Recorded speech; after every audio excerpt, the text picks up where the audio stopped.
வணக்கம் தலைவா, அனைவருக்கும் இனிய வணக்கம். இன்றைக்கி நம்ம இந்த ஒரு வீடியோவில் எதை பற்றி பார்க்க போகிறோம் அப்படின்னு பார்த்தீங்கன்னா 12th ரிசல்ட்டு. ஸோ தமிழகத்தில் இந்த 12th ரிசல்ட் வந்து பார்த்திங்கன்னா மே 8ஆம் தேதியாக இன்று வெளியிடுவோம் அப்படின்ட்டு சொல்லியிருக்காங்க. ஸோ மே 8ஆம் தேதி வெள்ளிக்கிழமை காலை 9:30 மணி அளவில் வெளியாகும் அப்படின்றது எதிர்பார்க்கப்படுகிறது.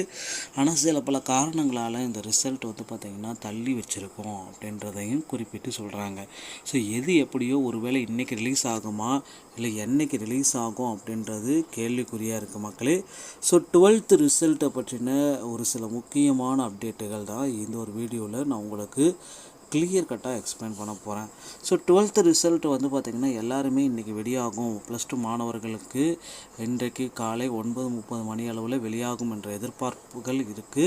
ஸோ 12th ரிசல்ட்டு இது முடிவுகள் மே 8 காலை 9:30 மணிக்கு வெளியாகும் என்று எதிர்பார்க்க இருக்குது. ஸோ இது தொடர்பாக தேர்வுத்துறை இயக்குனர் அறிவிப்பு வென்று வெளியிட்டிருந்தாருங்க. ஸோ அதில் வந்து பார்த்திங்கன்னா அந்த ரிசல்ட் வந்து பார்த்திங்கன்னா ரிசல்ட் எப்படி நீங்கள் செக் பண்ணலாம், ரிசல்ட் எப்படி பார்க்கலாம் அப்படின்ற மாதிரி சில அப்டேட்கள் அனைத்துமே கொடுத்துருக்காரு.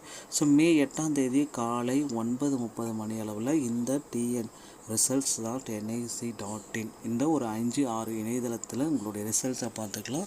ஸோ ரிசல்ட்டு பார்க்குற இணையதளத்துடைய கீழே லிங்க் நான் கீழே கொடுத்துருக்கேன், நீங்கள் செக் பண்ணிக்கோங்க, உங்கள் ரிசல்ட்டை செக் பண்ணிக்கோங்க. ஸோ நிறைய பேர் சொல்கிறாங்க ஆல் பாஸ் வருமா அப்படின்ட்டு. ஸோ கண்டிப்பாக செக் பண்ணிங்கன்னா உங்களுக்கு தெரியும். இந்த டைம் வந்து ரிசல்ட்ஸு நிறைய பேர்த்துக்கு பாஸ் விகிதத்தை அதிகப்படுத்தியிருக்கு. ஸோ இந்த மாதிரி ஒரு வீடியோவை நீங்கள் உடனுக்குடன் பார்க்க நீங்கள் நம்முடைய சேனலோட இணையதளங்கள். மீண்டும் ஒரு நல்ல தகவலோடு நான் உங்களை சந்திக்கிறேன். நன்றி, வணக்கம்.